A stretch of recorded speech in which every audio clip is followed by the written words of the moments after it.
And in the midst of tragedy, also hope and some unbelievable initiatives. What you're seeing here is incredible art, but not just art. Chairs that have been painted by the public that are, as the person who put this initiative together told me, waiting for the kidnapped people to come back. Chairs and chairs and chairs. This says, we're waiting for you.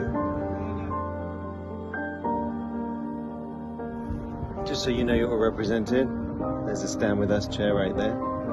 And let's take a look at the art, incredible art that's being done right now.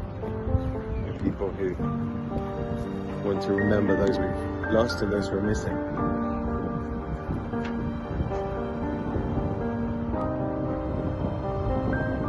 It says you won't kill our spirit. And they won't.